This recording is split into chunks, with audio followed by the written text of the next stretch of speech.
Hello नमस्कार साथियों, आप सभी का स्वागत करते हैं फिक्स टारगेट 2.0 परिवार के एक और नई क्लास में। जितने भी स्टूडेंट ग्रेजुएशन सेकंड सेमेस्टर का एग्जामिनेशंस भारत के किसी भी यूनिवर्सिटी से देने वाले हैं और यदि आपने मेजर पेपर, माइनर पेपर या फिर एमडीसी पेपर, इस तीनों में से किसी भी पेपर में हिंदी सब्जेक्ट का चयन किया है तो आप लोग आज के इस महामैराथन क्लास को शुरू से लेकर अंत तक देखिएगा। देखिए, हम लोग आज के इस क्लास में यूनिट नंबर फर्स्ट का जो आपका टॉपिक नंबर सेकंड है, जहां पर आपको कबीर ग्रंथावली पढ़ना है, इसमें जितने भी पदों को आपके सिलेबस में दिया गया उन सभी पदों को पढ़ेंगे। इसके साथ साथ हम कबीर दास के जीवन परिचय और इसके साहित्यिक परिचय को देखेंगे और एक और टॉपिक हम लोग डिस्कस करेंगे जो कि होगा आपका कबीर ग्रंथावली जो है आपका, इसका संपादन डॉक्टर श्याम सुंदर दास जी के द्वारा किया गया है। उसके जीवन परिचय और उसके साहित्यिक परिचय को देखेंगे। तो आप लोगों के लिए यह क्लास काफी ज्यादा इंपॉर्टेंट है। अगर आप इस महामैराथन क्लास को ध्यान से देख लेते हैं और इसकी तैयारी आप अच्छे से कर लेते हैं तो इस टॉपिक से रिलेटेड जितने भी क्वेश्चंस आपके पेपर में पूछे जाएंगे, आपका एक भी प्रश्न नहीं छूटेगा, इसकी मैं पूरी आपको गारंटी देता हूं। तो चलिए फटाफट से हम लोग कविता की तरफ बढ़ते हैं। आपकी कविता क्या कहती है? आपकी कविता कहती है, ऐसा भेद बिगुचन भारी, वेद कतेब दिन अरु दुनिया, कौन पुरुष कौन नारी।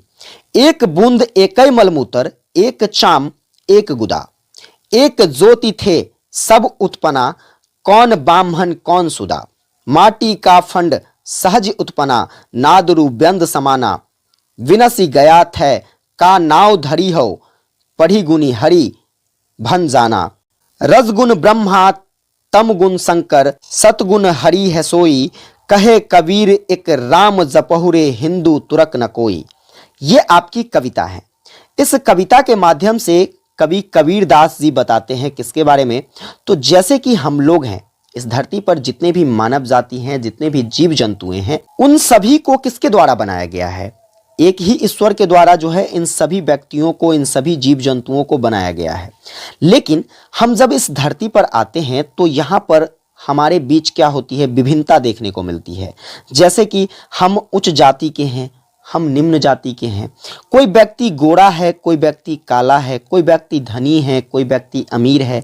इस तरीके के विरोधाभास या फिर इस तरीके के जो भेदभाव यहाँ पर हमें देखने को मिलती है, इसी चीज के बारे में यहाँ पर कबीर दास जी के द्वारा चर्चा किया गया है कि जब हमें एक ही ईश्वर ने बनाया है, हमारी बनावट एक जैसी है, हमारे शरीर के अंदर प्रवाह होने वाले रक्त एक जैसे हैं, हम एक जैसे दिखते हैं, तो फिर भाई साहब हमारे बीच ये विभिन्नता किस बात की है? इसको बताया गया है। अर्थात आप समझ रहे होंगे कि कबीर जो है क्या बताना चाह रहे हैं। प्रस्तुत पद कबीर दास के द्वारा रचा गया है जो कि कबीर ग्रंथावली से संकलित है। ठीक है, इस पद के माध्यम से महान कवि कबीर ने परब्रह्मा परमात्मा के भेद करने का विरोधाभास प्रकट किए हैं। यानी कि ईश्वर ने जो ये भेदभाव उत्पन्न यहां पर किया, वैसे तो हम कह सकते हैं कि ये ईश्वर का भेदभाव नहीं है, कारण कि ईश्वर तो हमें एक रूप में जन्म देती है। ये जाति पाति वगैरह वगैरह जो भी है हमें यहां पर देखने को मिलता है, ये मानव के द्वारा बनाया गया, अपने अपने फायदे के लिए ये हर चीजों को यहां पर क्रिएट किए हैं। तो इसमें ईश्वर का तो हम दोष नहीं दे सकते हैं। हालांकि यहां पर कबीर दास जो है या ईश्वर के प्रति विरोधाभास प्रकट करते हैं। तो चलिए हम इसको समझेंगे। और इस कविता की जो विशेषता रही है वह है कि मानव जाति के बीच में जो भेदभाव है उसका विरोध किया गया है और इसमें जितनी भी भाषा प्रयोग की गई है वह साधुओं की भाषा यानी कि साधुकड़ी भाषा का प्रयोग किया गया है। चलिए हम कविता के अर्थों को समझते हैं बारी बारी से। अब अगर हम बात करते हैं कविता के अर्थों की, तो देखो, कहता है, ऐसा भेद बिगुचन भारी, वेद कतेब दिन अरु दुनिया, कौन पुरुष कौन नारी। यानी कि कबीर दास जी कहते हैं कि द्वैता भाव अर्थात भेद बुद्धि जो है यह अत्यधिक भ्रम पैदा करने वाली होती है। हम लोगों के बीच में जो ये भेदभाव जैसा मनोभाव है यह हमारे बीच में भ्रम पैदा करती है, हमें भ्रमित करने का प्रयास करती है। यह हमें वास्तविकता से कहां ले जाती है? तो दूर ले जाने का प्रयास करती है, ताकि कोई भी चीज जो वास्तव है, वास्तविकता है, हमें उसकी जानकारी ना हो। और बताइए, जैसे कि आप लोग बहुत सारे ऐसी चीजों को देखते होंगे जिसके लिए क्या किया जाता है? आपको भ्रम में डालकर उससे दूर भगाने का प्रयास किया जाता है। ठीक उसी प्रकार से यहां पर लोगों में भेदभाव करके क्या किया जाता है? तो वास्तविकताओं से, क्या इसकी वास्तविकता है, उससे आपको दूर करने का प्रयास किया जाता है। जिस तरीके से आप देखते होंगे यहां पर हमारे ग्रंथों को भी बांट दिया गया है। ग्रंथ को किस प्रकार से बांटा गया है? क्या वो ग्रंथ हमें अलग अलग संदेश देते हैं? बिल्कुल भी अलग अलग संदेश नहीं देता है। जैसे कि हिंदू धर्म में आप वेद को जानते होंगे, मुस्लिम धर्म में आप कुरान को जानते होंगे, और इसी प्रकार से बहुत सारे ऐसे धर्म हैं और बहुत सारे ऐसे धर्म ग्रंथ हैं, जैसे बाइबिल वगैरह हो जाता है। तो इन सभी ग्रंथों को जहां से हमें केवल और केवल एक ही प्रकार के संदेश मिलते हैं, ऐसा नहीं कि हर ग्रंथों में भगवान के बारे में अलग अलग चीजें बताई गई है, जीवन के बारे में अलग अलग चीजें बताई गई है। हर एक ग्रंथ हमें एक ही प्रकार की जो जानकारी प्रस्तुत करती है, इसके बावजूद भी क्या होता है, तो हम इसे धर्मों के अकॉर्डिंग बांट दिए गए हैं। तो बताइए, ये सारी की सारी चीजें हमारे अंदर भ्रम पैदा करती है और इसके बाद जो वास्तविकता है हमें इससे दूर ले जाने का प्रयास करती है। तो कबीर दास जो है यही बताने का प्रयास कर रहे हैं कि इसमें जो है वेद, कुरान और विभिन्न धर्म को, इसके बाद कहे तो दुनिया के विभिन्न लोगों को, विभिन्न रूपों को क्या किया गया है, तो यहां पर अलग कर देने का प्रयास किया गया है। बताइए, जब ईश्वर ने ही हमें बनाया है और हमारी संरचना उसके द्वारा, जैसे कि कोई महिला है, कोई पुरुष है, हर किसी को ईश्वर ने ही बनाया है, फिर हम उसमें भिन्नताएं क्यों लाते हैं? पुरुष को हम ज्यादा अधिकार देते हैं, महिलाओं को कम अधिकार देते हैं, ऐसा क्यों करते हैं? इस तरीके की बातों को कबीर दास के द्वारा इस पंक्ति के माध्यम से बताया गया है और वे बताते हैं कि यहां पर जितने भी जीव हैं सब क्या है, तो एक समान है। समझ में आई मेरी बात कि इस कविता का जो है अर्थ क्या है इस पंक्ति का? चलिए, दूसरी पंक्ति इस कविता की क्या कहती है?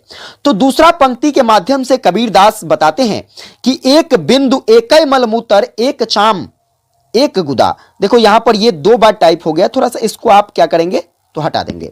यहां पर एक बूंद एकै मलमूत्र एक चाम एकै गुदा, कहने का मतलब है कि हम जो है एक ही पिता के बनाए गए हैं, एक ही ईश्वर के बनाए गए हैं और हमारी उत्पत्ति जो है एक ही बूंद से हुआ है और हमारा जो मलमूत्र है वह भी एक समान है। हमारे शरीर में बहने वाले रक्त जो हैं, हमारे रक्त भी एक ही समान है। ऐसा तो नहीं है कि हिंदू धर्म के रक्त लाल होते हैं, मुस्लिम धर्म के रक्त जो है काले होते हैं, हरे होते हैं, ऐसा तो नहीं देखने को मिला है। हर वर्ण के मलमूत्र समान होते हैं, हर वर्ण के रक्त जो है यह समान होते हैं। और जिस तरीके से हमारे शरीर पर चमड़े होते हैं, जिस तरीके से हमारे शरीर के मांस होते हैं, क्या जैसा हमारा है वैसा दूसरे धर्म के व्यक्तियों में नहीं है? हर एक धर्म के व्यक्तियों में चमड़े का रंग, चमड़े की बनावट एक जैसी है, मांस जो है हमारे शरीर में वही एक जैसा है, सब कुछ एक समान है। फिर भी क्या हम देख पाते हैं? हम अपने आप में भिन्नताएं देख पाते हैं। कबीर दास कहते हैं कि एक ज्योति थे सब उत्पन्ना, यानी कि एक ही चेतना से हमारी क्या हुई है, तो उत्पत्ति हुई है। हमारी जो उत्पत्ति है वह क्या हुआ है, तो एक ही चेतना से हुआ है। और कौन ब्राह्मण कौन शूद्र, इसके बाद भी हम ब्राह्मण शूद्र वैश्य इस तरीके के वर्णों में बटे हुए हैं और अपने आप को हम ऊंचा दिखाते हैं, किसी को छोटा बताते हैं। यह सब जो है एक तरीके से समाज की क्या है, विडंबना है और यह यहाँ के लोगों के द्वारा ही बनाया गया है और इसलिए बनाया गया है ताकि इसमें में क्या हो सके, उसे फायदे हो सके। हर एक चीजें जो यहाँ पर जाति धर्म जो भी बनाया गया है सबको एक फायदे के लिए बनाया गया है। आप इस बात को समझ सकते हैं, वास्तविकता यही है और कबीर दास जो हैं इसी वास्तविकताओं को आपके समक्ष लाने का प्रयास कर रहे हैं इस कविता के माध्यम से। चलिए आगे बात करते हैं। तो अगली पंक्ति में बताया गया है कि माटी का फंड सहज उत्पन्ना नाद रूपबंद समाना। कहते हैं कि हम जो बने हुए हैं पंच तत्वों से बने हुए हैं। कितने तत्वों से बने हुए हैं? क्षिति जल पावक गगन समीरा, ये 5 तत्वों से मिलकर हमारा शरीर बना हुआ है। हमें जो है इसके तरफ हमेशा ध्यान रखना चाहिए। कबीर दास जी कहते हैं कि बिनसी गया थो ना नाम धरे हो, यानी कि जब यह विनाश हो जाएगा, जब इस शरीर का नाश हो जाएगा, तब बताइए इसका क्या नाम रखोगे?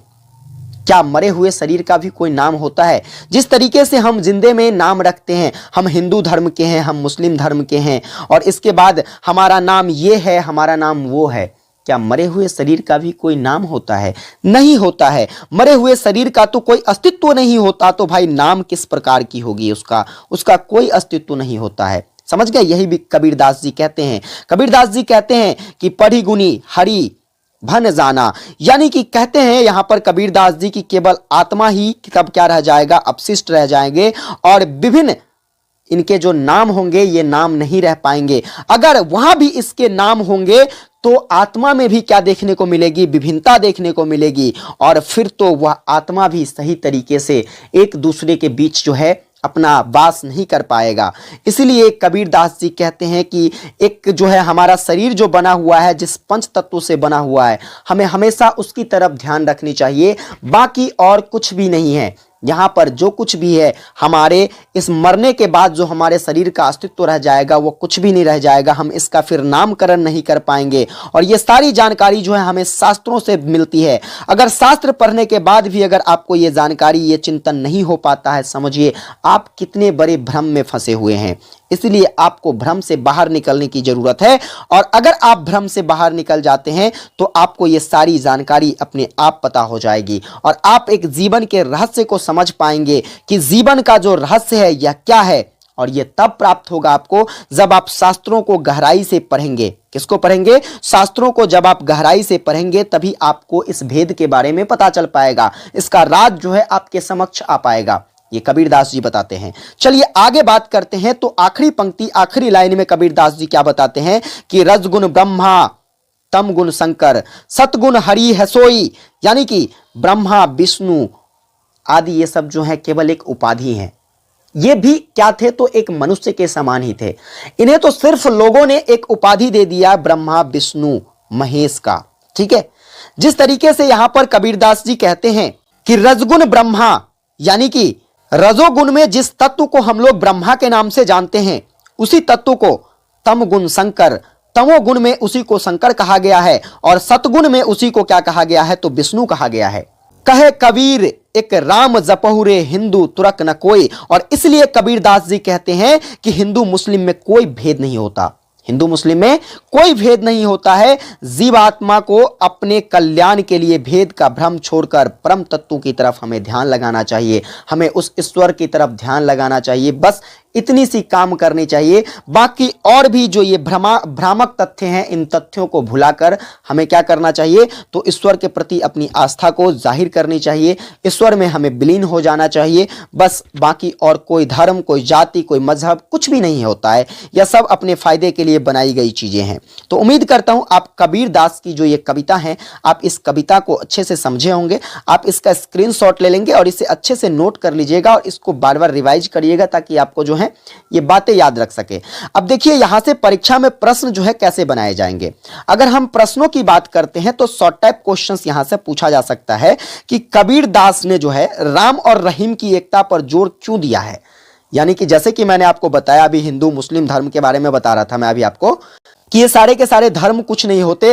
हिंदू धर्म में राम, मुस्लिम धर्म में रहीम, ये जो है भाई साहब इस दोनों में एकता का जो है भाव प्रकट करते हुए कबीरदास ने जो है इस कविता को वर्णित किया है। तो आखिर ऐसा क्यों किया है, इस चीज को आपको बताना है। इसके बाद बताया गया, यहां पर क्वेश्चन आपसे पूछा जा सकता है कि कबीरदास ने किस प्रकार जो है भेद वर्ण का वर्णन किया। यानी कि भेदों के, वर्णों के बीच में जो भेद है, लोगों में जो जाति पाति का भेद देखने को मिलता है, इसका वर्णन कबीरदास किस प्रकार करते हैं। आपसे ये दो प्रश्न जो है इस टाइप से पूछे जा सकते हैं।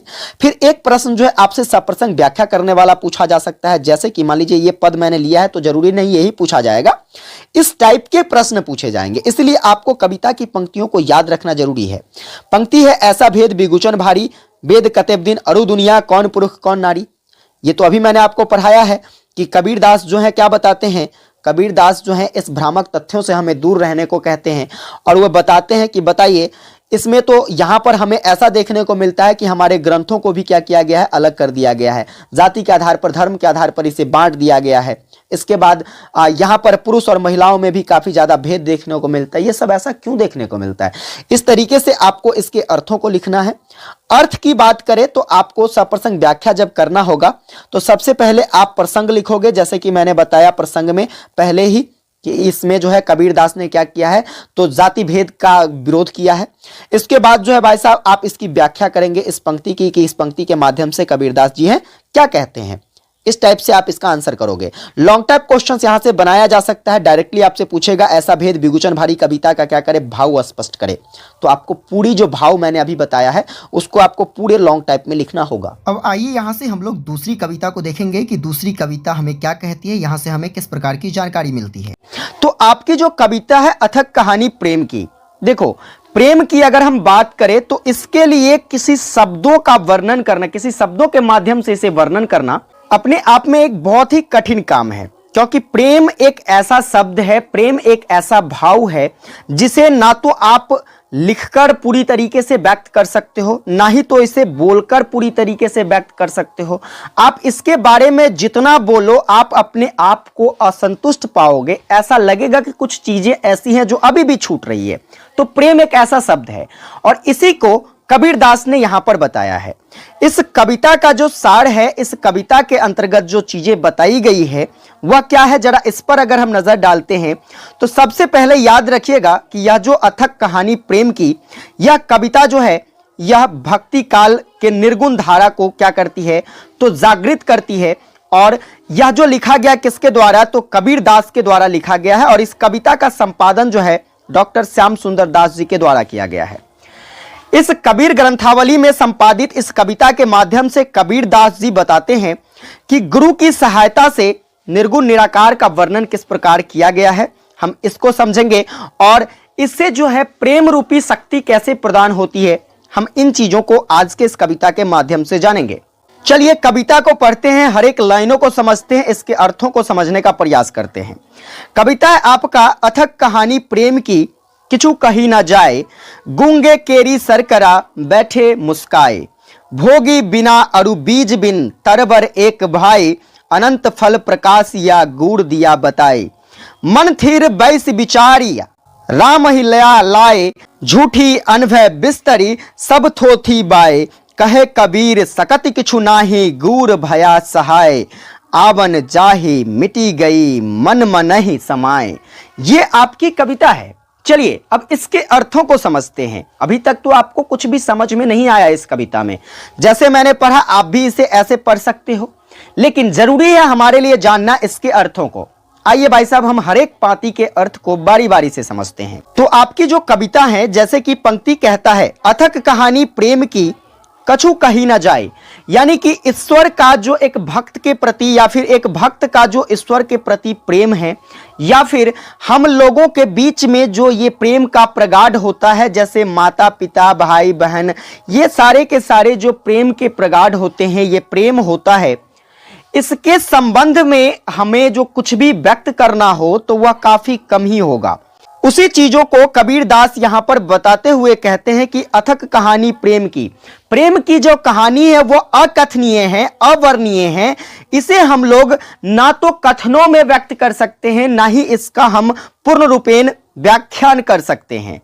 आगे कहते हैं किछु कही नहीं जाए, यानी कि प्रेम के बारे में कुछ भी चीजें ऐसी नहीं है जो आप पूरी तरीके से उसे वर्णित कर सकते हो, उसे कह सकते हो। आगे कहते हैं कबीरदास जी की गूंगे केरी सरकरा बैठे मुस्काए।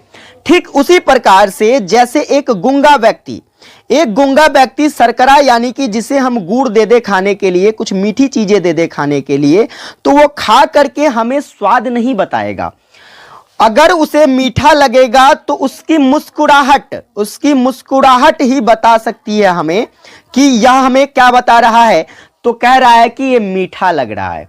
क्योंकि क्या कहते हैं, अगर करवाहट लगेगी तो उसकी आंख से आंसू आएगा या फिर उसके चेहरे की रौनक चली जाएगी, लेकिन जब मीठा लगेगा तो चेहरे पर मुस्कुराहट आएगी और वो चेहरा बयां करेगी किसके बारे में, तो उस गुड़ के मिठास के बारे में। ठीक उसी प्रकार से प्रेम को हम कथनों में व्यक्त नहीं कर सकते, इसे किसी भी प्रकार से वर्णित नहीं किया जा सकता, चाहे वो किसी का प्रेम हो, भगवान का भक्त के प्रति, भक्त का भगवान के प्रति, भाई का बहन के प्रति, माता का पिता के प्रति, किसी का कोई भी प्रेम हो, इसे कथनों में व्यक्त नहीं किया जा सकता। और ये बात कबीरदास जी कहते हैं। आगे कहा गया है इसमें कि भोगी बिना अरु बिज बिन तरवर एक भाई, अनंत फल प्रकाश या गुड़ दिया बताई। कबीरदास जी कहते हैं कि वह ब्रह्मा जो ब्रह्मा सृष्टि के निर्माता हैं, सृष्टि के पालनहार माने जाते हैं, वह ब्रह्मा उस वृक्ष के समान है जो धरती और बीज के बिना उत्पन्न हुआ है। ब्रह्मा जी किसके बिना? तो धरती और बीज। जैसे अगर कोई पौधा उगता है तो हम उस पौधे को क्या करते हैं, उस पौधे की बीज को इस धरती पर बोते हैं, तब जाकर वह एक समय ऐसा आता है जो एक बड़ा पेड़ का, एक बड़ा वृक्ष का रूप लेता है। लेकिन ब्रह्मा जो है यह बिना धरती के या बिना बीज के उत्पन्न हुए हैं। लेकिन लौकिक वृक्ष की बात करें, यानी कि जिस वृक्षों को हम देख पाते हैं, जो वृक्ष हमारे आसपास हैं, वह वृक्ष जो है या तभी उत्पन्न हो सकता है जब धरती में बीज को बोई जाएगी। समझ गए? धरती ही उसकी माता होती है और धरती ही उसका क्या होता है, और बीज क्या होता है, उसका पिता होता है। समझ में आ गई मेरी बात? देखो, जैसे कि कोई भी वृक्ष है तो वृक्ष को अगर हम बोते हैं तो धरती माता होती है, और ये जो बीज है, इस बीज को जब हमने यहाँ पे बोया तो बीज को पिता का स्वरूप दिया जाता है किसी भी पेड़ के लिए। समझ में आ रही है मेरी बात? यही चीजें यहाँ पर कबीरदास जी बताते हैं और कहते हैं कि ईश्वर अजन्मा और अनादि है, इसलिए इसका ना तो कोई माता है ना ही कोई पिता है। यानी कि ईश्वर जो होते हैं भाई साहब, इसका कोई आदि कोई अंत नहीं होता, या जन्म लिया है या नहीं लिया है इसकी भी कोई वास्तविकता नहीं होती है। तो इस कथन से साफ स्पष्ट होता है कि ईश्वर के जो माता हैं या फिर पिता हैं, इसकी भी कोई जानकारी नहीं होगी। और ये जानकारी हमें कौन बताते हैं? कबीरदास जी बताते हैं। फिर आगे कहते हैं कबीरदास जी की अनंत फल प्रकाश या गुड़ दिया बताए, उस ब्रह्मा रूपी वृक्ष पर जो फल आते हैं वह भी क्या है, तो अंत रहित है। ब्रह्मा रूपी फल जैसे हम लोग हैं, ब्रह्मा का फल क्या है? हम लोग हैं, हमारे जैसे जीव जंतु हैं, जिसका कोई अंत ही नहीं है कि यह कितने ऐसे फलों को क्या कहते हैं इस धरती पर भेजा है, तो इसका कोई अंत नहीं है। लेकिन एक लौकिक वृक्ष जो होता है, जिसका क्या होता है, तो एक फल की सीमाएं होती है, उस पर कोई अनगिनत, जैसे ब्रह्मा रूपी जो फल हैं उस फल की तरह यह अनंत नहीं होते हैं। समझ में आ रही है मेरी बात? आगे कहता है गुड़ दिया बताए, और इस कथन का तात्पर्य यह होता है कि आत्मा जो है यह परमात्मा का अंग होता है। आत्मा भी एक अजर अमर होता है, यह कभी नहीं मरता है। कबीरदास जी बताते हुए कहते हैं, अगली पंक्ति कबीरदास जी की कहते हैं कि मन थिर बैसी विचार या राम ही लया लाए। यानी कि कबीरदास जी इस बात को कैसे सोचते हैं, कैसे इसका चिंतन करते हैं। तो जब कबीरदास इन चीजों को सोचते हैं तो उसे इस प्रकार का भाव प्रकट होता है कि सभी जगह, अर्थात कहें तो सर्वव्याप जो ब्रह्मा है, उस ब्रह्मा के मन को अगर आप ध्यान लगाकर देखोगे, उसमें अपने आप को समाकर देखोगे, एक स्थान पर बैठकर उस ईश्वर के बारे में सोचना शुरू करोगे, तो आपको ये सारी बातों का आभास होगा, आप ये सारी बातों को अच्छे से समझ पाएंगे।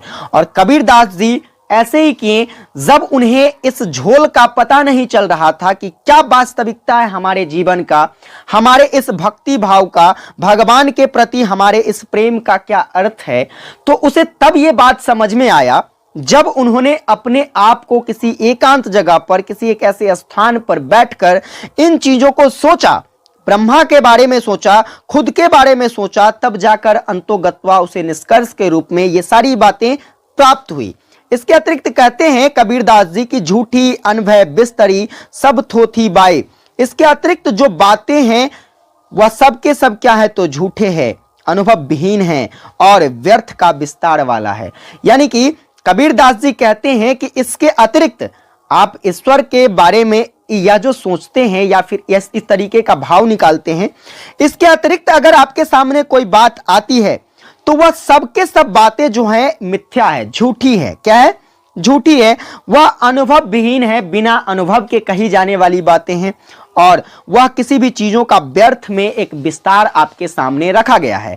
कबीरदास जी बताते हुए कहते हैं, और आखिरी चौपाई, आखिरी पंक्ति जो है इस कविता की, जिसमें कबीरदास जी कहते हैं कि कहे कबीर सकति किछु नाही गुर भया सहाय, आवन जानी मिटी गई मन मन ही समाए। कबीरदास जी कहते हैं कि मुझ में यह समझने की शक्ति नहीं थी, मुझ में इस बात को समझने की शक्ति नहीं थी, इसके लिए हमें गुरु की सहायता मिली।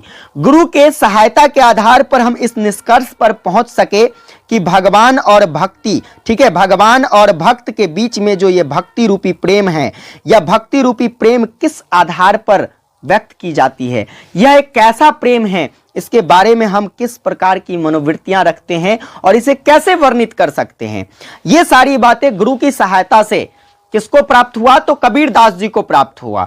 इसीलिए कहा जाता है मेरे भाई, गुरु सर्वोपरि होता है। हर एक चीजों का इलाज अगर आपको ढूंढना हो तो वह गुरु से आपको मिल सकती है।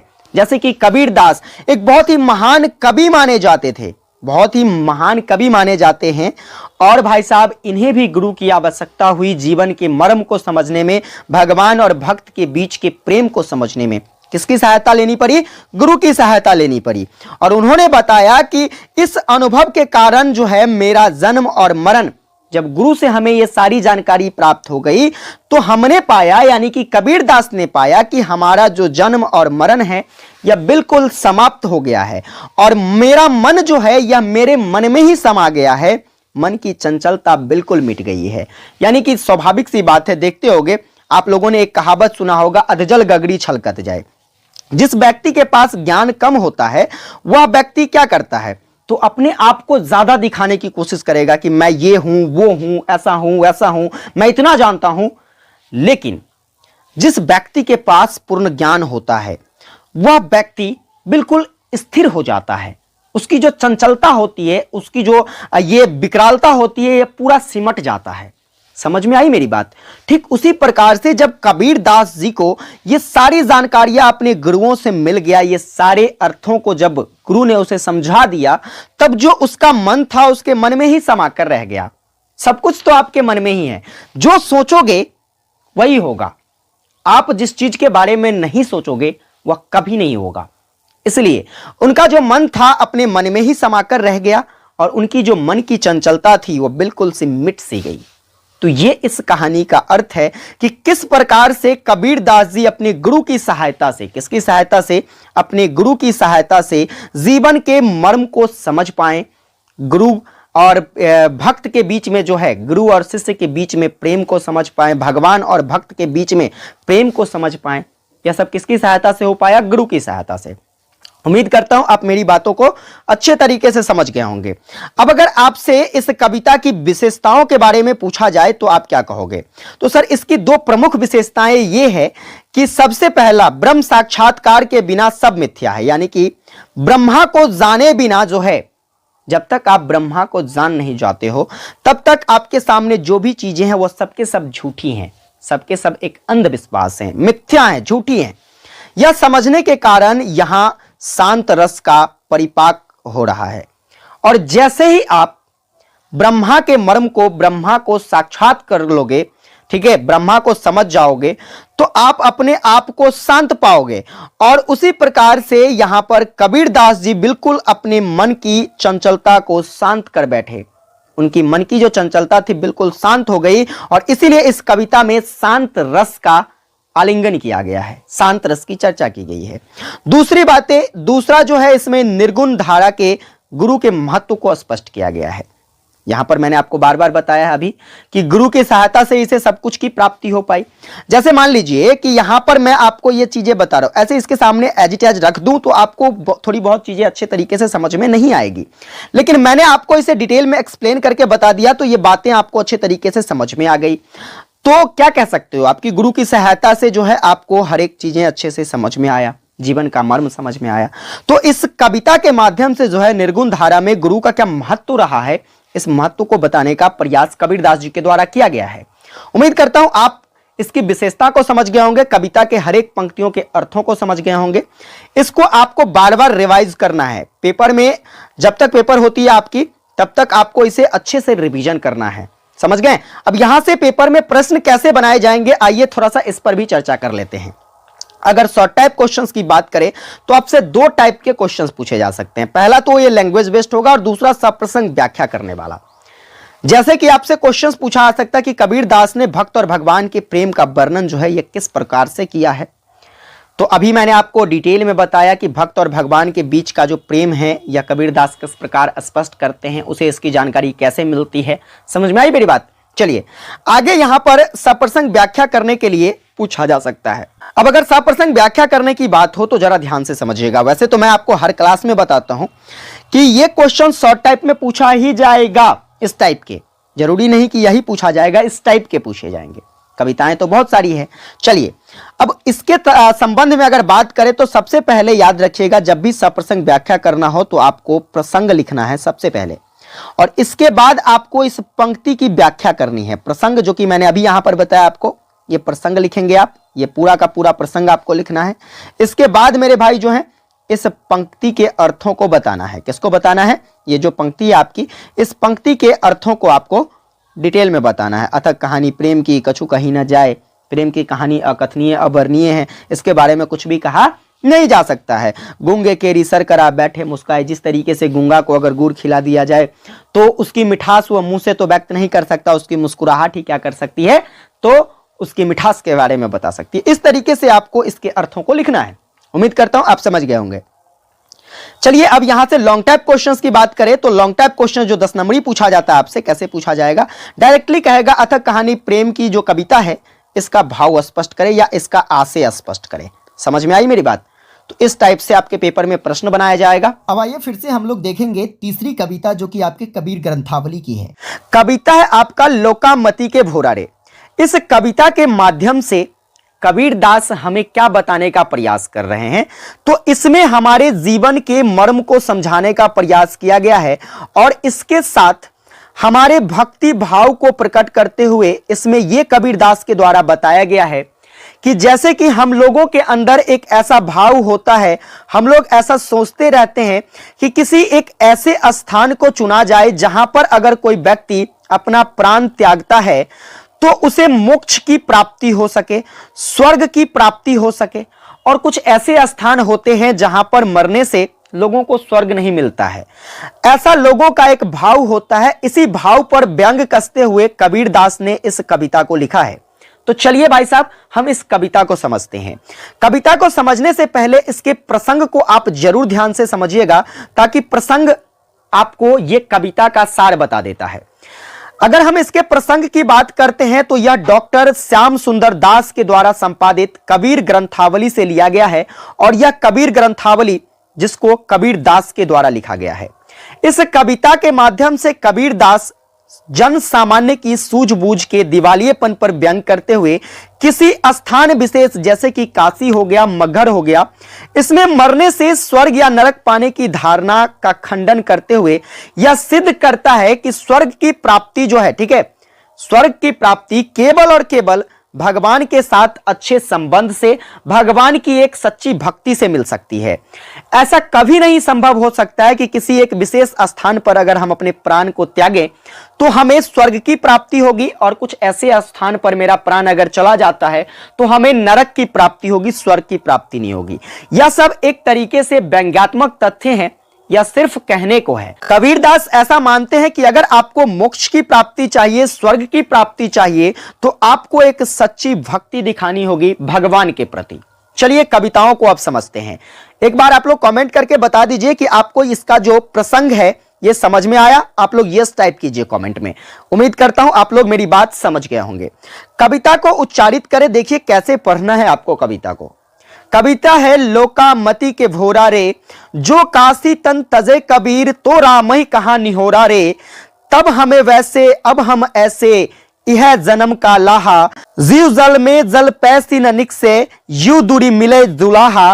राम भगति परि जो का हित चित ताकी, अरिचज काहा।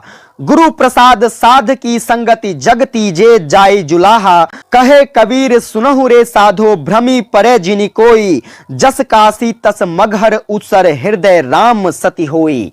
ये आपकी कविता है। अब इस कविता में आपने पढ़ लिया, ठीक है, लेकिन आपको इसका अर्थ तो अभी तक समझ में नहीं आया। चलो हम इसके अर्थों को समझते हैं। अब तो कविता के अर्थों को अगर हम समझे तो सबसे पहली पाती क्या कहता है? कबीरदास जी लिखते हैं कि लोकामती के भोरा रे, जो काशी तन तजे कबीर, तो रामहु कहां निहोरा रे। यानी कि सामान्य व्यक्ति जो होता है, सामान्य लोग, यह काफी भोला भाला बुद्धि वाला होता है। इसे कुछ भी कह दो यह उस चीज पर विश्वास करना शुरू कर देता है। यह इतने सहज होते हैं, इतने भोलेपन होती है इसमें कि एक बिल्कुल सहज सी बातों में, एक छोटी छोटी बातों में अपने आप को क्या करते हैं, फंसा लेते हैं, उसे मानना शुरू कर देते हैं। जिस तरीके से एक कहावत है संस्कृत में कि कास्यानांग मरणान मुक्ति, यानी कि काशी में मरने से ही मुक्ति की प्राप्ति होती है, ऐसा संस्कृत में एक कहावत है। लेकिन यह एक मिथ्या कहावत है, यह सिर्फ लोगों को भ्रमित करने वाली एक धारणा है। कबीरदास इसका खंडन करते हुए कहते हैं कि मुक्ति की कामना से काशी में प्राण त्यागने से क्या होने वाला है?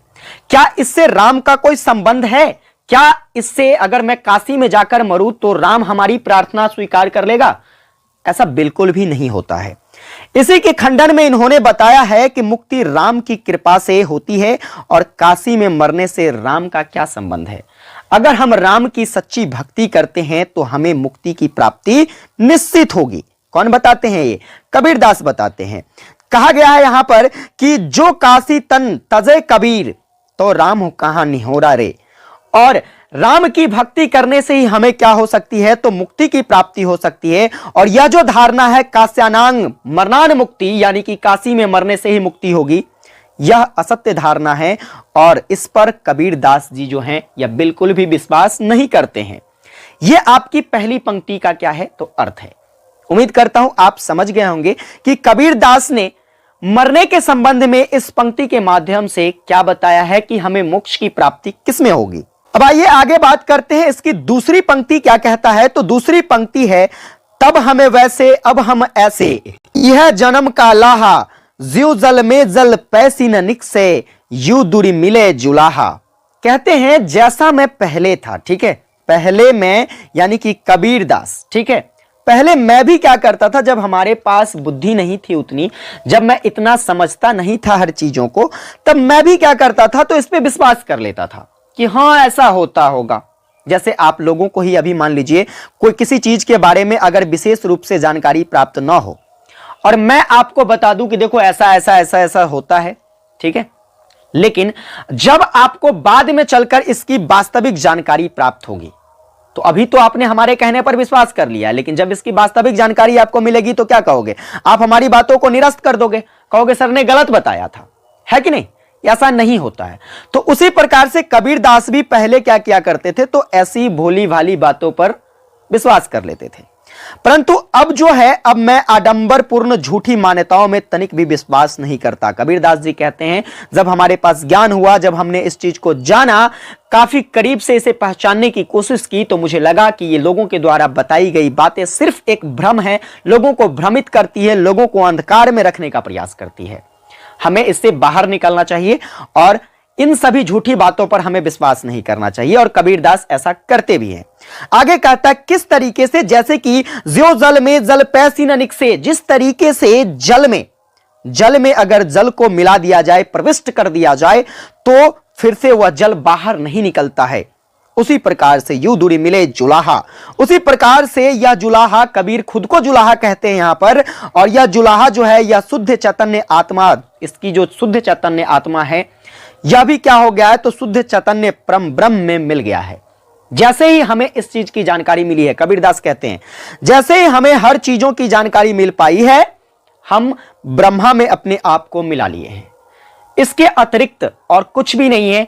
हमें अगर मोक्ष की प्राप्ति चाहिए, स्वर्ग की प्राप्ति चाहिए, तो हमें अपने आप को ब्रह्मा में, राम में समाहित करना होगा। समझ में आ रही है बात? चलिए अगली पंक्ति की अगर हम बात करते हैं, तो आपका अगला पंक्ति कहता है कि राम भगति परि जाको हित चित ताकी, अचिरज काहा गुरु प्रसाद साध की संगति जग जीते जाए जुलाहा। कहते हैं यहां पर कबीरदास जी कि जो व्यक्ति भगवान राम की भक्ति में अटूट विश्वास और अनुभूति रखता है, उसके लिए इस परम पद को प्राप्त कर लेना कोई आश्चर्यजनक बात नहीं है। यह इन बातों को खंडित करते हुए कबीरदास जी कहते हैं कि अगर हमारी भक्ति राम के प्रति काफी घनिष्ठ है, हम एक सच्चे मन से राम की भक्ति करते हैं, हमारी भक्ति अटूट है जिसे कोई तोड़ नहीं सकता है, भगवान राम के प्रति जो हमारा विश्वास है जिसे कोई तोड़ नहीं सकता है, अगर ऐसा हम कर पाते हैं तो इस पद का जो है, इस पद को प्राप्त कर लेना हमारे लिए कोई आश्चर्यजनक बात नहीं है। निश्चित है कि हमें स्वर्ग की प्राप्ति होनी है। समझ में आ रही है बात? आगे कहते गुरु प्रसाद साध की संगति जग जीते जाए जुलाहा। और यह जो जुलाहा कबीरदास खुद को जुलाहा कहते हैं कि कबीर तो गुरु की कृपा और सज्जनों की सत्संग से प्रभाव स्वरूप ही जगत को जीत कर जा रहा है, यानी कि इस भव सागर को पार कर रहा है। कबीरदास जो है अपनी भक्ति से इन सभी जगत को जीतकर अपने आप को भगवान में शामिल कर स्वर्ग की मार्ग पर निकल पड़ा है। ऐसा कबीरदास इस पंक्ति के माध्यम से बताते हैं। और इस कविता की आखिरी पंक्ति कहती है कि कहे कबीर सुनो रे साधो, कहे कबीर सुनो रे साधो, भ्रमि परे जिनि कोई, जस काशी तस मगहर उसर, हृदय राम सती होई। कबीरदास जी कहते हैं, सुनो संतों, किसी को भ्रम में पड़ने की आवश्यकता नहीं है, किसी को भी भ्रम में या रहने की आवश्यकता नहीं है। तुम में अगर कोई झूठी बातें नहीं है, तुम एक सच्ची श्रद्धा के साथ भगवान की भक्ति करते हो, तो तुम्हें इस भ्रम की दुनिया से बाहर निकलना है और अपने हृदय में बस भगवान राम के प्रति एक सच्ची श्रद्धा रखनी है। तुम्हें जरूरी नहीं, क्या जरूरी नहीं? तो जस काशी तस मगहर उसर, जैसा काशी है वैसा ही मगहर का उसर है, यानी कि मगहर की एक क्या कहते हैं, झाड़ी है। ठीक उसी प्रकार से आपको जैसे काशी में मरने से मोक्ष की प्राप्ति होगी, वैसे ही अगर आप मगहर की उसर में अपनी प्राण को त्यागते हो, आपको वहां भी क्या होगी? तो वैसे ही मोक्ष की प्राप्ति होगी, आपको वहां भी स्वर्ग की प्राप्ति होगी। तो इस तरीके से कबीरदास ने इस कविता को वर्णित करने का प्रयास किया है और आपके जीवन के मर्म को समझाया है कि यह जो भ्रमित करने वाली कुछ बातें हैं, लोगों के द्वारा जो यह भ्रम फैलाया जाता है, इस भ्रम से आपको कैसे बचकर रहना है। आप सिर्फ एक सच्ची भक्ति अगर करते हैं तो आपके जीवन में जब आपकी मृत्यु होगी तो आपकी मृत्यु को क्या होगा? तो मोक्ष की प्राप्ति होगी, आप स्वर्ग को प्राप्त कर पाओगे। समझ में आई बात? चलिए, अगर आपको समझ में आ गया है तो एक बार आप लोग कमेंट में यस टाइप कीजिए कि आपको यह कविता का जो अर्थ है ये अच्छे तरीके से समझ में आ गया है। अब हम लोग चलते हैं इस कविता की विशेषताओं को जानते हैं कि कबीरदास इस कविता को किस विशेषता से लैस किया है।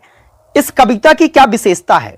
तो इसकी दो प्रमुख विशेषताएं। सबसे पहली विशेषता है कि इसमें कबीर की राम भक्ति के सामने जो है दुनिया की हर बातों को कबीरदास के द्वारा व्यर्थ बताया गया है, गलत बताया गया है।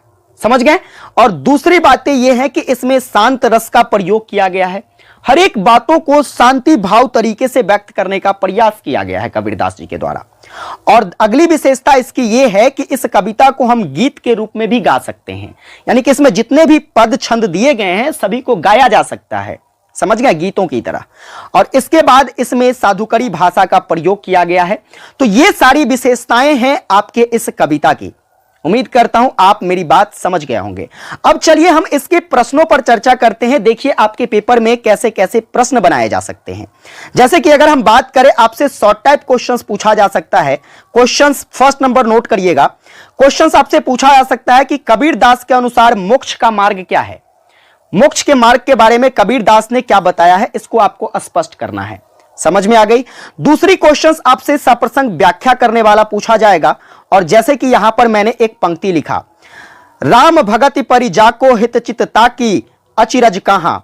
तो इस तरीके से आपके सामने एक पंक्ति दी होगी, कहेगा आपको इसका सप्रसंग व्याख्या करें। तो जैसे कि मैंने आपको हर क्लास में पढ़ाया है कि अगर सप्रसंग व्याख्या करने की बात आएगी तो सबसे पहले आप इसके प्रसंग को लिखोगे, और जो कि प्रसंग मैंने अभी आपको यहां पर बताया है। देखिए यहां पर ध्यान से, यह आपकी कविता है और इस कविता का प्रसंग है। समझ गए?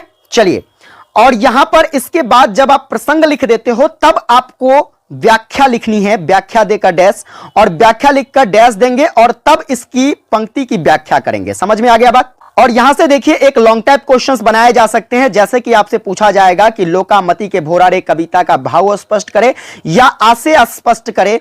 तो जितनी बातें मैंने अभी आपको इस कविता में बताया है उन सभी बातों को यहां पर वर्णित करना है। अब देखिए यहाँ से कबीर ग्रंथावली की जितनी भी कविताएं आपको पढ़नी थी हमने आपको पढ़ा दिया। अब इसके बाद हम लोग कबीरदास के जीवन परिचय को देखेंगे और साथ में इस कबीर ग्रंथावली के जो संपादक हैं श्याम सुंदर दास जी, उसके जीवन परिचय के बारे में देखेंगे। तो पहले हम लोग कबीरदास के जीवन परिचय को देख लेते हैं। टॉपिक हमारा है कबीरदास के जीवन परिचय के बारे में। तो तो अगर कबीरदास के जीवन परिचय की बात करते हैं तो कबीरदास के जीवन परिचय के बारे में ध्यान रखिएगा, बहुत सारे ऐसे साहित्यकार हैं जिन्होंने अपना मत दिया है, लेकिन यह कोई भी ऐसा मत नहीं है जो प्रमाणिक तौर पर इसे सत्य माना जा सकता है, सही माना जा सकता है। अब फिर भी हम इसके जीवन परिचय के बारे में पढ़ेंगे तो यह जानकारी हमें कबीरदास के कुछ लिखे गए कविताओं से, कुछ लिखे गए ग्रंथों से जानकारी मिलती है।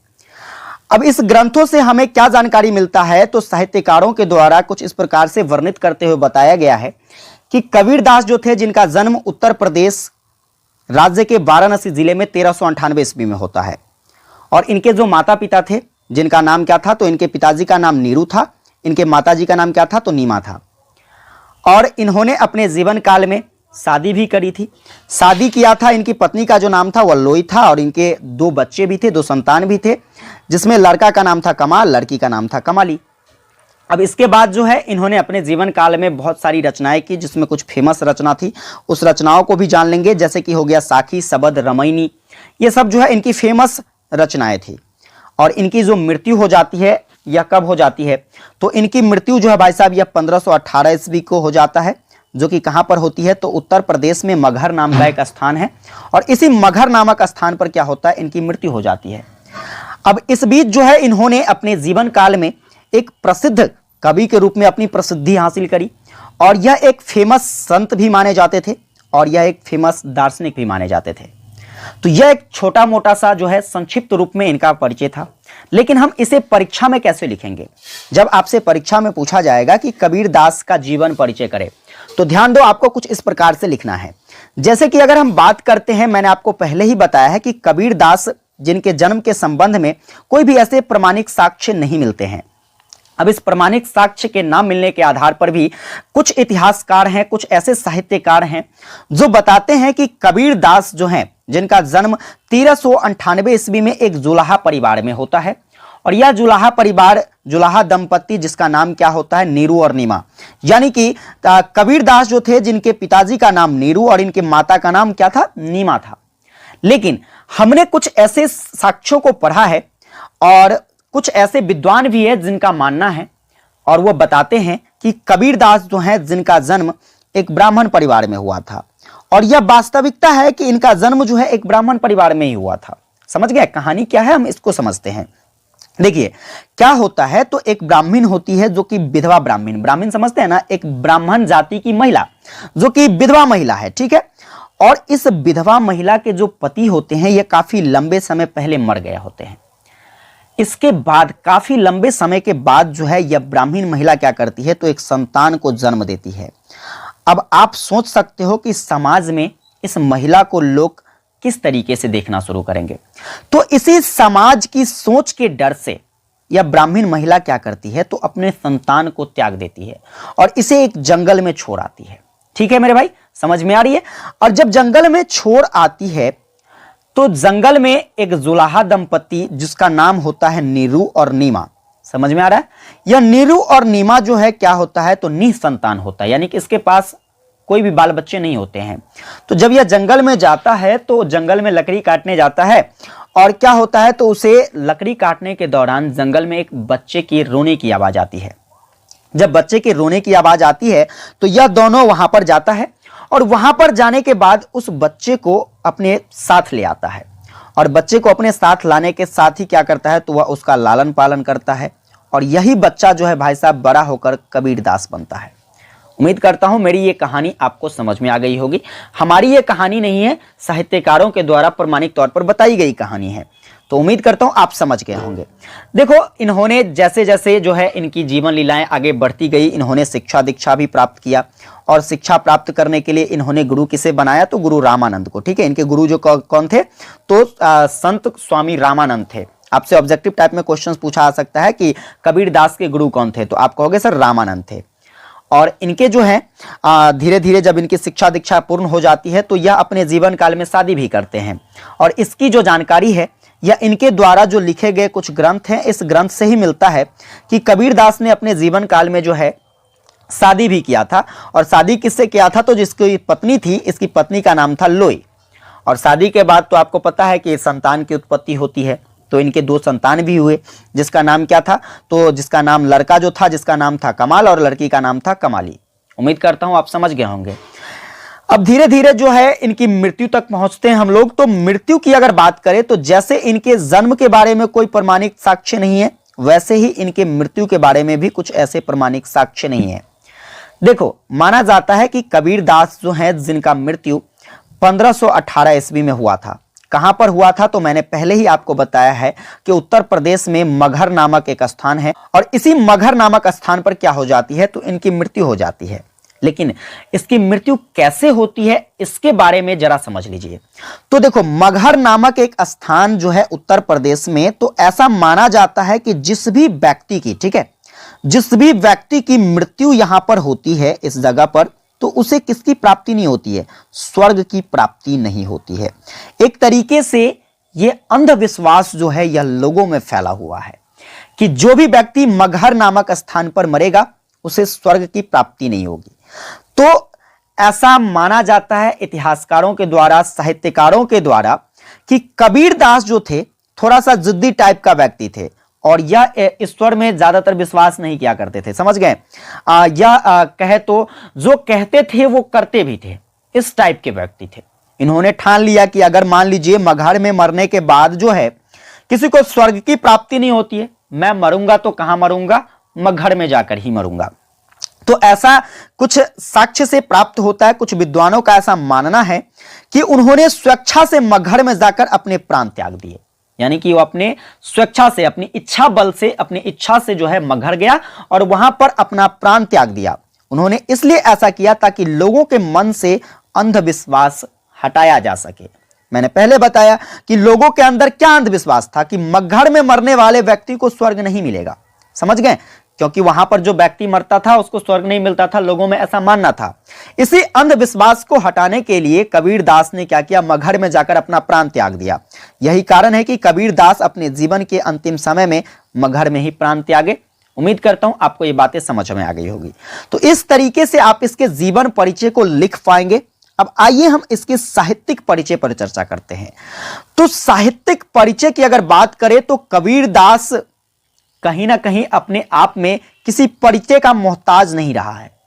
कबीर दास ने जो है भाई साहब यह एक ऐसी ख्याति प्राप्त की है जो कि सराहनीय है, जो कि जिसके लिए अगर हम व्याख्यान करना शुरू करें तो शब्दों की कमी पड़ जाएगी। देखो, इन्होंने अपने हर एक क्षेत्र में, जो भी क्षेत्र रहा है, उन सभी क्षेत्रों में अपना सर्वस्व देने का प्रयास किया है। जैसे कि बात करते हैं कबीर दास की, तो यह एक महान संत भी थे। यह संसारी कवि के रूप में भी जाने जाते थे, हमेशा लोगों के बीच में रहते थे। जैसे कि मैंने पहले बताया आपको कि इनके जन्म के बारे में, इनके मृत्यु के बारे में, इनके माता पिता के बारे में कोई ऐसी विशेष जानकारी जो कि प्रमाणिक तौर पर साबित होकर सामने नहीं आती है। इसके बाद भी कबीर दास एक ऐसे कवि हुए, एक ऐसे संत हुए जिन्होंने पूरे संसार को अपना माता पिता बना लिया, पूरे संसार को अपना भाई बना लिया, अपना बहन बना लिया, अपना जो है रिश्तेदार बना लिया। तो इसलिए इसे एक सांसारिक कवि के रूप में जाना जाता है। हमेशा जो है इन्होंने समाज सुधारक की भूमिका निभाई, समाज को एक नई दिशा देने का प्रयास किया, लोगों के अंदर से एक अंधविश्वास जैसा भाव जो है यह हटाने का प्रयास किया। और अभी भी इनकी जो कुछ ऐसी लिखी गई रचनाएं हैं, कुछ ऐसे पद हैं, कुछ ऐसी चौपाई हैं, आप उसको पढ़ो, उसके अर्थों को समझो, तो आपको पता चलेगा कि वास्तव में कबीर दास अपने आप में एक महान कवि थे। जैसे कि इनकी कुछ लाइनों को मैं बताता हूं।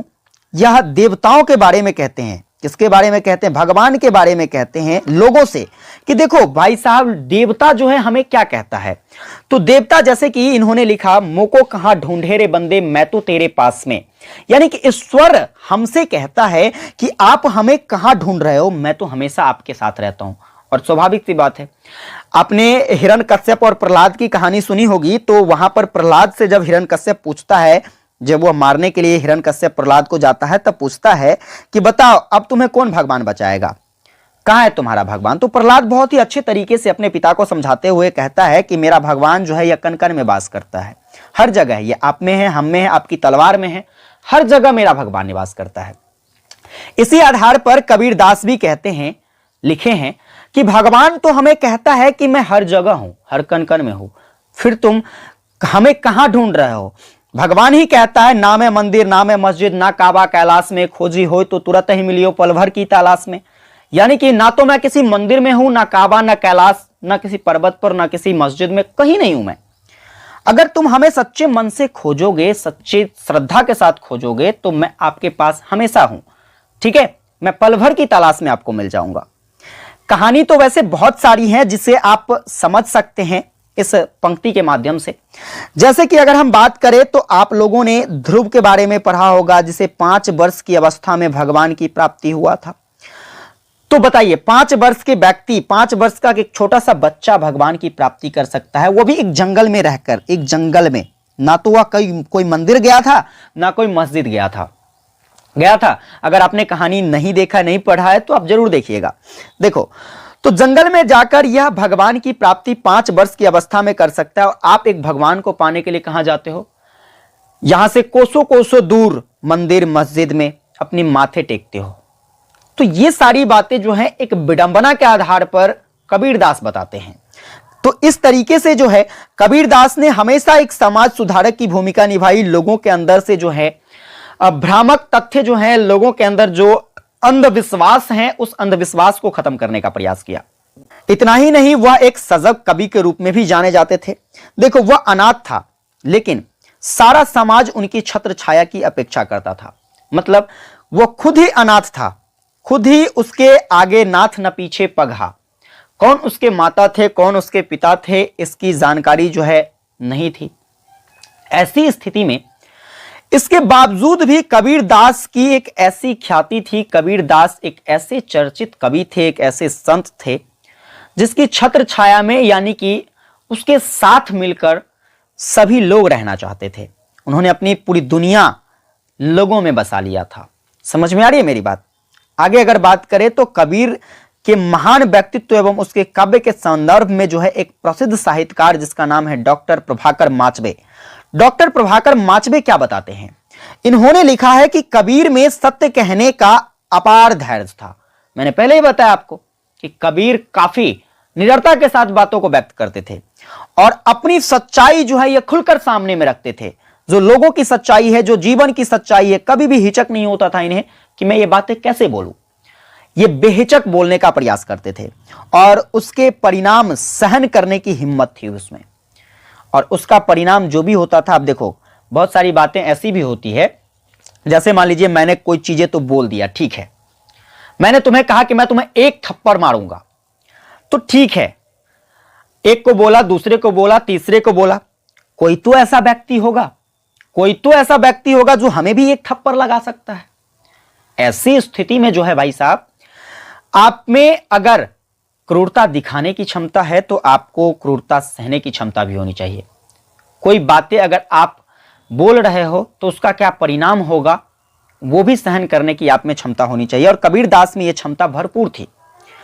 कबीर की कविता इन्हीं कारणों से अन्य प्रकार की कविता से भिन्न मानी जाती है। यानी कि जो भी कबीर की कविताएं हैं यह काफी भिन्न दूसरे कवियों से माना जाता है।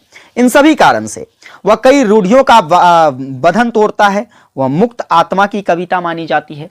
मुक्त आत्मा मतलब वह स्वतंत्र आत्मा की कविता। इन्होंने जितनी भी कविताएं लिखी वह बिल्कुल स्वतंत्र है। आप उसे कभी पढ़िए, अच्छे से पढ़िएगा, उसके अर्थों को समझिएगा तो आपको पता चलेगा कि वास्तव में कबीर एक महान कवि थे। फिर अगर हम बात करते हैं कबीर की, तो इन्होंने अपनी वानियों का संग्रह बीजक, इनकी वानियों का जो संग्रह है जिसका नाम क्या है, बीजक है। और बीजक में 3 भाग हैं, जो कि कौन कौन सा भाग है, साखी शबद रमैनी। आपसे ऑब्जेक्टिव क्वेश्चन पूछा जा सकता है कि बीजक किसकी रचना है, आप कहोगे सर कबीरदास की रचना है। और फिर बीजक में कितने भाग हैं, आप कहोगे सर 3 भाग हैं, जो कि साखी शबद रमैनी है। उम्मीद करता हूं आप ये सारी बातें अच्छे से समझ गए होंगे। तो एक बार आप लोग कमेंट करके बताइए, यस टाइप कीजिए कमेंट में कि मेरे भाई आपको ये सारी बातें समझ में आ गया कि कबीरदास का साहित्य के प्रति क्या योगदान रहा, कबीरदास का जीवन परिचय क्या रहा। ये 2 पॉइंट्स मैंने आपको आज के इस क्लास में क्लियर कर दिए हैं। अब आइए परीक्षा में प्रश्न कैसे बनेंगे।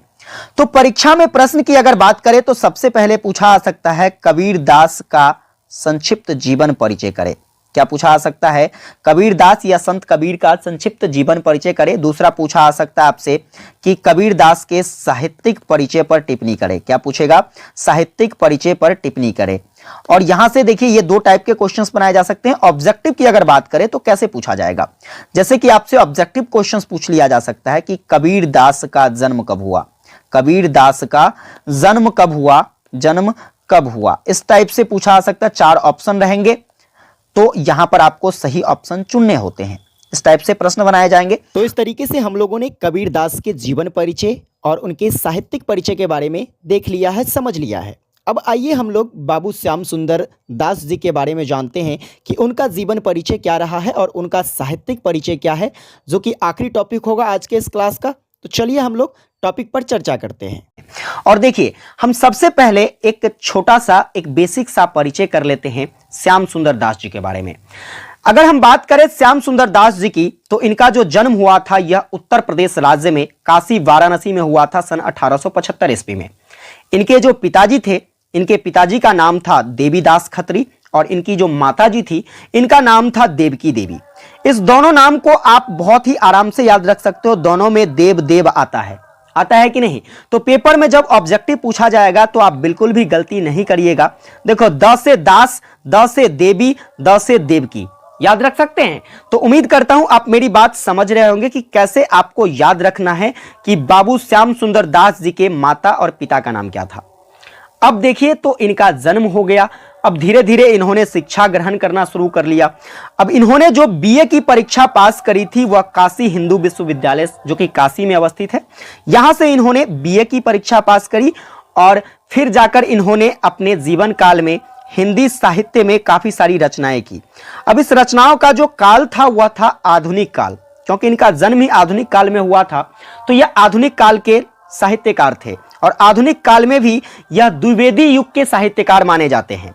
इसके अतिरिक्त अगर हम बाबू श्याम सुंदर दास जी के बारे में बात करते हैं तो याद रखिएगा इन्होंने एक सभा गठित किया था जिसके लिए इन्हें काफी प्रसिद्धि मिली थी, इन्हें काफी ख्याति प्राप्त हुआ था और वह सभा था काशी नागरी प्रचारणी सभा।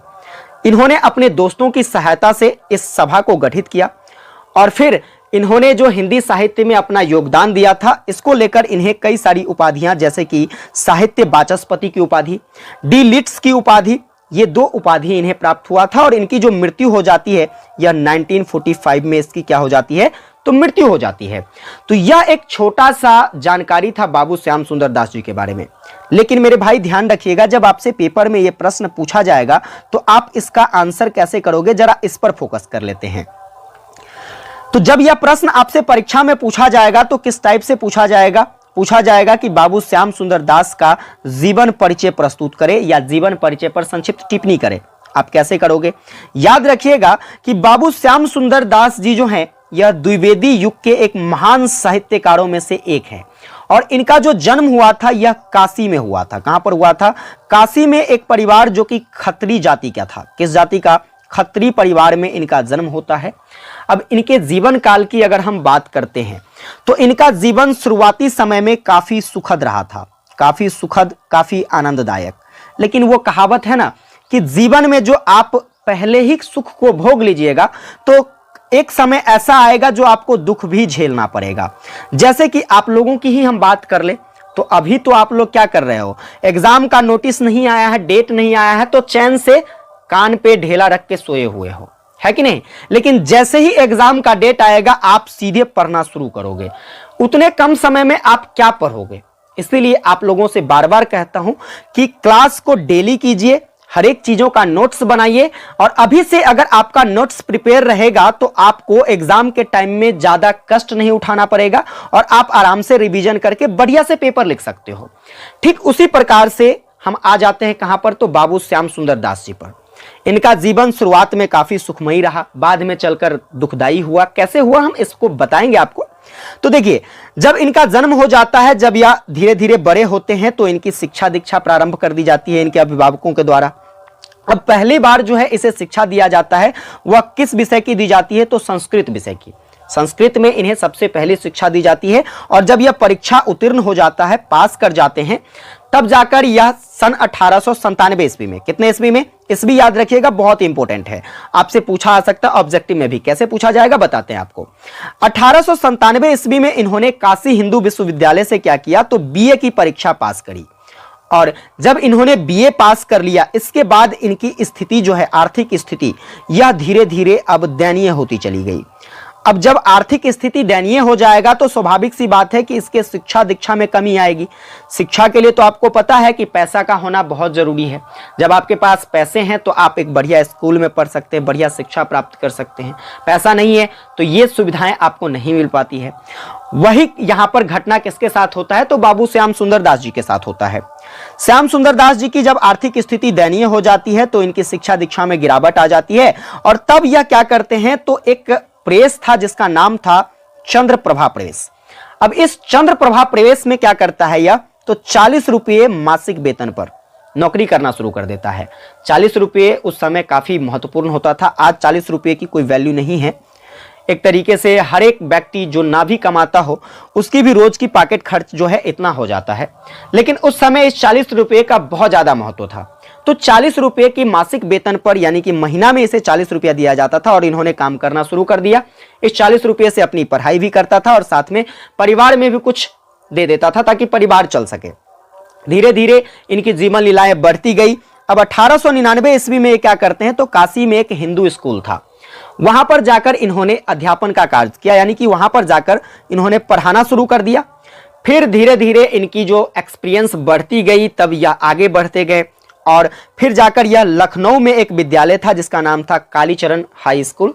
तो कालीचरण हाई स्कूल में जाकर इन्होंने हेडमास्टर के रूप में नियुक्ति प्राप्त की और वहां पर हेडमास्टर के रूप में इन्होंने 9 वर्षों तक कार्य किया। कितने वर्षों तक, 9 वर्षों तक। अब क्या होता है, तो फिर इसके जीवन में एक मोड़ आती है और फिर जाकर तब यह धीरे धीरे आगे बढ़ते जाते हैं। लेकिन एक कहानी मैं आपको बताता हूं इसके विद्यार्थी जीवन काल की। विद्यार्थी जीवन काल में ही इन्होंने 1893 ईस्वी में क्या किया था, तो अपने दोस्तों की सहायता से, 2 दोस्त याद रखिएगा जिसका नाम था राम नारायण मिश्र और एक था ठाकुर शिवशंकर सिंह। इस दोनों की सहायता से इन्होंने काशी में क्या किया था, तो नागरी प्रचारणी सभा की स्थापना करी थी। इसी तरीके से अंत में इन्होंने क्या किया, तो काशी हिंदू विश्वविद्यालय में हिंदी विभाग में क्या किए, तो अध्यक्ष के रूप में निवृत्त हुए। अब अध्यक्ष बन गए कहां पर जाकर, तो जहां से इन्होंने काशी हिंदू विश्वविद्यालय से जहां से इन्होंने बीए की परीक्षा पास की थी, तो वहीं पर जाकर इन्होंने हिंदी के जो हैं अध्यक्ष, हिंदी विभाग के अध्यक्ष के पद पर नियुक्त हुए और अपने मरणोपरांत यह इसी पद पर रहे। अवकाश ग्रहण करने तक जो है इसी पद पर बने रहे। फिर क्या होता है, तो जब यह काफी ज्यादा कार्य करने लगे, इधर तो एक अध्यक्ष पद हो गया और इन्होंने लेखन का भी काफी ज्यादा कार्यभार संभाल रखा था, तो लेखन कार्य भी करते थे। तो इस कार्य के लोड में आकर, यानी कि जब कार्य ज्यादा बढ़ गया, तो ऐसी स्थिति में इनका स्वास्थ्य जो है अब बिगड़ने लगा और जैसे ही इनका स्वास्थ्य बिगड़ने लगा तो सन 1945 ईस्वी में क्या होता है, तो इनकी मृत्यु हो जाती है। तो इस प्रकार से आप क्या करेंगे, तो इनके साहित्य बेसिक परिचय, जो कि इनका जीवन परिचय है, जब भी आपसे परीक्षा में पूछा जाएगा तो आप आराम से लिख पाओगे। चलिए बताइए ये बातें आपको समझ में आया कि नहीं, एक बार कमेंट में यस टाइप कीजिए, मैं समझ जाऊंगा मेरे प्यारे बच्चे को समझ में आ गया है कि मैंने जो आपको बताया बाबू श्याम सुंदर दास जी के बारे में कि इनका जीवन परिचय किस प्रकार का रहा है। अब आइए हम आज के इस क्लास में जानने वाले हैं इनके साहित्यिक परिचय के बारे में। साहित्यिक परिचय काफी रोचक है मेरे भाई। अभी आपको क्लास छोड़कर नहीं जाना है, क्लास छोड़कर इसलिए नहीं जाना है क्योंकि मैं तो अभी आपको टॉपिक क्लियर करा रहा हूं, फिर यहां से ऑब्जेक्टिव क्वेश्चन, सब्जेक्टिव क्वेश्चंस भी बताने वाला हूं कि कैसे प्रश्न पूछे जाएंगे। आइए हम जानते हैं बाबू श्याम सुंदर दास जी के साहित्यिक परिचय के बारे में। तो अगर हम बात करते हैं श्याम सुंदर जी की, तो द्विवेदी युग के एक महान गद्यकार या फिर कहे तो साहित्यकार श्याम सुंदर दास जी ने निरंतर साहित्य साधना करते हुए हिंदी साहित्य जगत में अपूर्व वृद्धि की। यानी कि हिंदी के क्षेत्र में इन्होंने अपना एक बेहतरीन योगदान दिया और हिंदी को जमीन से आसमान तक ले जाने का इनका जो काम था यह काफी उल्लेखनीय था, काफी प्रशंसनीय था। हिंदी भाषा को परिष्कृत रूप प्रदान करने और मातृभाषा का प्रचार करने की दृष्टि से भी अविश्वसनीय योगदान इन्होंने हिंदी के क्षेत्र में दिया। हिंदी साहित्य में बाबू श्याम सुंदर दास जी का हिंदी प्रचारक और हिंदी उन्नायक के रूप में विशेष महत्वपूर्ण स्थान रहा है। मतलब आप समझ सकते हो कि हिंदी के क्षेत्र में बाबू श्याम सुंदर दास जी जो हैं, इन्होंने किस प्रकार से अपना योगदान दिया। हिंदी जिसे मातृभाषा बनाने के लिए इन्होंने अपना काफी संघर्ष प्रस्तुत किया। हिंदी के क्षेत्र में काफी जो है इनके लेखन कार्य ऐसे थे, इनकी जो प्रचार करने की शैली थी, इन सब से हिंदी के क्षेत्र में काफी ज्यादा परिवर्तन देखने को मिला। और इन्हीं चीजों को लेकर इन्हें उपाधि भी दी गई थी। और वह उपाधि क्या था, तो साहित्य वाचस्पति का उपाधि था और डीलिट्स की उपाधि थी। अगर बात करते हैं हम श्याम सुंदर दास जी की, तो अपने जीवन काल में इन्होंने 50 वर्षों तक लगातार हिंदी की सेवा की। यानी कि 50 वर्ष, समझ सकते हैं कितना बड़ा योगदान हिंदी के क्षेत्र में इन्होंने दिया। और इसी कारण से हिंदी के क्षेत्र में इनकी जो चर्चा है काफी उल्लेखनीय मानी जाती है। हम बात करते हैं श्याम सुंदर दास जी की, तो हिंदी में उन्होंने कोश, इतिहास, काव्य शास्त्र, भाषा विज्ञान, शोध कार्य, उपयोगी साहित्य, पाठ्य पुस्तक और संपादित ग्रंथ, इन सभी से संबद्ध किसको किया, हिंदी को किया। और तब जाकर जो है हिंदी के महत्व की प्रतिष्ठाओं को यह लोगों के बीच रखने का प्रयास किया। हिंदी की आवाजों को लोगों तक जाकर पहुंचाने का प्रयास किया, प्रचार किया, लोगों को जागृत किया हिंदी को लेकर, और इसे खंडहरों से उठाकर विश्वविद्यालय के भव्य भवनों में पहुंचाया। यानी कि हिंदी जो कि एक पिछड़ी भाषा मानी जाती थी, जिसे तुच्छ रूप में देखा जाता था, उसे विभिन्न विश्वविद्यालयों तक पहुंचाने का काम किसने किया, तो श्याम सुंदर दास जी ने किया। तो उम्मीद करता हूं आप मेरी ये बात समझ गए होंगे। और हिंदी साहित्य में सम्मेलन, हिंदी साहित्य का जब एक सम्मेलन आयोजित हुआ, तो इसके कामों को देखकर हिंदी साहित्य में इसे साहित्य वाचस्पति का क्या किया गया, तो उपाधि दिया गया। और काशी हिंदू विश्वविद्यालय में जो है इन्हें डीलिट्स की उपाधि प्रदान की। तो इस तरीके से हम कह सकते हैं कि इनका जो साहित्य में योगदान रहा है, यह काफी विश्वसनीय, काफी चर्चनीय और काफी उल्लेखनीय रहा है। तो उम्मीद करता हूं आप मेरी बात समझ गए होंगे कि भाई साहब आपके जो श्याम सुंदर दास जी हैं, इनका साहित्यिक परिचय क्या रहा। मोटे तौर पर अगर आप बात करेंगे तो साहित्य में जो इनका कार्य रहा था, यह काफी सराहनीय रहा था। इन्होंने हिंदी को जमीन से लेकर आसमान तक ले जाने में अपनी महत्वपूर्ण भूमिका निभाई। हिंदी के हर क्षेत्र में इन्होंने काम किया ताकि हिंदी का एक सर्वांगीण विकास हो सके। लोगों के बीच हर एक जगह जाकर लोगों में प्रचार करना शुरू किया और हिंदी को हमारी मातृभाषा बनाने में इन्होंने अपना काफी ज्यादा योगदान दिया। इन सभी के कारण इसे साहित्य वाचस्पति और डीलिट्स की उपाधि प्रदान की गई थी। चलिए फटाफट से बताइए कमेंट करके कि आपको मेरी बातें यहां पर जो भी मैंने आपको बताया है समझ में आया। एक बार आप लोग कमेंट कीजिए, सर समझ में आ गया। मैं समझ जाऊंगा आपको समझ में आ गया होगा। तो इस तरीके से आपको जब भी क्वेश्चंस पूछा जाएगा, आप इसका आंसर करोगे। देखिए प्रश्न की अगर बात करें तो आपसे क्वेश्चंस पूछा जा सकता है। सबसे पहला कि बाबू श्याम सुंदर दास, क्या पूछा जा सकता है, बाबू श्याम सुंदर दास का जीवन परिचय करें। क्या करें, जीवन परिचय करें। तो इस तरीके से प्रश्न पूछा जा सकता है। फिर आपसे पूछा जा सकता है, आपसे क्या पूछा जा सकता है कि श्याम सुंदर दास जी का साहित्यिक परिचय करें। क्या करें मेरे भाई, साहित्यिक परिचय करें। तो इस तरीके से जो है शॉर्ट टाइप क्वेश्चंस आपसे पूछे जा सकते हैं। समझ में आ रही है मेरी बात। चलिए अब अगर बात करते हैं ऑब्जेक्टिव क्वेश्चंस की, तो ऑब्जेक्टिव क्वेश्चंस तो यहां से भर भर कर पूछा जाने वाला है। कहोगे सर कैसे, जैसे कि आपसे पूछा जाए कि इनका जन्म कब होता है, कहां होता है, इनके पिताजी का नाम, माताजी का नाम, इन्होंने बीए की जो शिक्षा है बीए कब पास किया, कहां से पास किया, और इन्होंने जो है किस संस्था की स्थापना करी। इस तरीके से आपसे प्रश्न पूछा आ सकता है। इन्हें कौन कौन सी उपाधि दी गई थी और इनका मृत्यु कब होता है। इसके बाद अगर हम बात करते हैं तो यहां से पूछा आ सकता है कि चंद्रप्रभा प्रेस में जो है उसे कितने मासिक वेतन पर कार्य करना शुरू किया। इसके बाद जो है या कलकत्ता के किस हाई स्कूल में प्रधानाध्यापक के पद पर रहे थे। इस टाइप से कई सारे अगर आपसे पूछा जाए, जैसे कि नागरिक प्रचारणी सभा को गठित करने में इनके जो सहयोगी साथी थे वह कौन कौन थे, इस टाइप से ऑब्जेक्टिव क्वेश्चंस पूछे जा सकते हैं। तो उम्मीद करता हूं मेरे भाई आपको ये सारी बातें अच्छे से समझ में आ गया होगा। चलिए, विशेष अगर ये क्लास हेल्पफुल लगी हो, चैनल पर नए हैं, अभी तक सब्सक्राइब नहीं करे हो, सब्सक्राइब करके नोटिफिकेशन बेल को ऑन कर लेना। सेशन को एक प्यारा सा लाइक करके अपने सभी दोस्तों को भी जरूर शेयर कर दीजिएगा, ताकि सारे बच्चे जो हैं इस क्लास को ज्वाइन कर सके। मिलेंगे आप लोगों के साथ अगली क्लास में। जय हिंद, वंदे मातरम।